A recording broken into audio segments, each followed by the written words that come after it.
Brainy Dose presents 10 sneaky ways people try to control you. Ever feel like you're making choices that don't actually feel like yours? Like someone else is pulling the strings, but you can't quite prove it? That's manipulation. It isn't always loud or obvious. The most skilled manipulators don't bark orders. They push, nudge, and twist reality until you start questioning yourself. Here's how they do it, and how to make sure you don't fall for it. Number 1. Creating an artificial sense of urgency. One of the easiest ways to control someone is by forcing them to act fast. When there's no time to think, there's no time to question whether the decision actually makes sense. This tactic is often used to pressure people into commitments. It could be relationships, business, or everyday situations. The idea is to override logical thinking with panic or guilt, making refusal seem impossible. The best way to counter this is by slowing down. If someone is rushing you, take a step back and ask yourself whether the urgency is real or just a way to control the outcome. Number 2. Strategic guilt tripping. Instead of asking for what they want directly, some people use guilt as a shortcut. They frame situations in a way that makes prioritizing yourself seem selfish or uncaring. Their goal is to ensure that you always give in.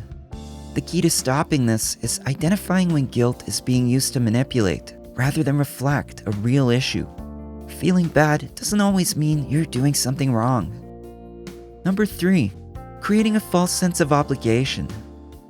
Not all debts are real, but manipulators are skilled at making them feel that way. They take normal interactions and turn them into lifelong obligations. A favor, an act of kindness, or even just a relationship itself can be reframed as something that must be constantly repaid. This works by creating a sense of guilt around saying no. But just because someone insists that something is owed doesn't make it true. If a relationship is built entirely on the expectation of giving back, it's obviously not a healthy one. Number 4. Fake cluelessness. Playing dumb can be a surprisingly effective way to shift responsibility onto others. Pretending not to know how to do something forces someone else to take over. Instead of admitting a lack of effort or interest, this approach makes it seem like the only option is for another person to step in and handle the task. The cycle repeats until one person is doing everything, while the other conveniently remains incapable. The only way to break this pattern is by refusing to take the bait. If someone doesn't want to learn, let them face the consequences of their inaction. Number 5. Rewriting history. A person who controls others often controls the narrative as well. Over time, they reshape past events to make themselves look better or shift blame elsewhere. This can be done subtly through selective retelling, or more aggressively by outright denying past events. By altering reality, they create a situation where their vision of the story is the only one that matters. This causes confusion and makes it harder for others to trust their own memory. Keeping track of facts and patterns can help prevent being caught in this mental maze. Number 6. Pretending to be the expert. Some people assert authority over subjects they barely understand, using confidence to overshadow their lack of real knowledge. They don't need actual expertise, just the ability to sound convincing.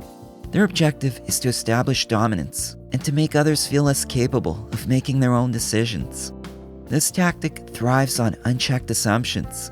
The more people accept their claims without question, the more power they gain. Breaking free from this influence is simple.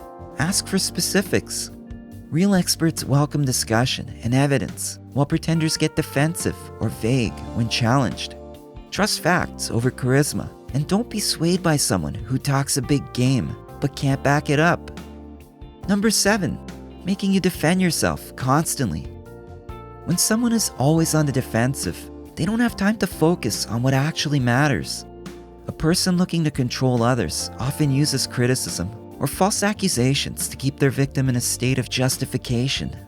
This keeps the attention on proving innocence or explaining actions, rather than recognizing the real issue, why the accusations are happening in the first place. The only way to counter this is to stop engaging in the cycle. Not every attack needs a response. Number 8. Playing the comparison game. Using comparisons as a tool for influence is one of the oldest tricks in the book. It creates insecurity and leaves people feeling like they're not measuring up, so they become more likely to conform to whatever expectations are being placed on them. Comparisons are rarely made to inspire improvement. They're used to create doubt and push you toward a specific behavior. Learning to spot this control method helps you feel more at ease, distancing yourself from its influence. Number 9. Disguising commands as questions. Some people avoid direct requests and instead present their expectations as suggestions. This makes it seem like there's a choice, when in reality, the expectation of compliance is already there. This approach provides a convenient defense if questioned. Instead of acknowledging the demand, the person can claim they were merely offering input. Paying attention to these subtle power plays helps in establishing clear boundaries. Number 10. Selective memory. Forgetting details isn't always an accident. When memory becomes conveniently inconsistent, especially in ways that benefit one person, it's often a form of control. This selective forgetfulness can apply to past promises, agreements, or anything that doesn't serve their interests. Keeping a record of commitments can prevent this tactic from being effective. Again, control rarely comes in the form of obvious commands. Instead, it seeps into conversations, relationships, and daily interactions in ways that can be hard to notice. But once the patterns are clear, they lose their power. The best defense is awareness. Recognizing when someone is trying to shape your decisions for their benefit allows you to take back control and move forward on your own terms. What's one manipulation technique you've noticed someone using on you? How did you handle it? Share your thoughts and experiences in the comments below. If you enjoyed this video, give it a thumbs up and share it with your friends so we can keep making them. For more videos like this, hit the subscribe button and don't forget to click on the notification bell. Also, to learn more about many other interesting topics, be sure to check out our other videos as well. Thanks for watching.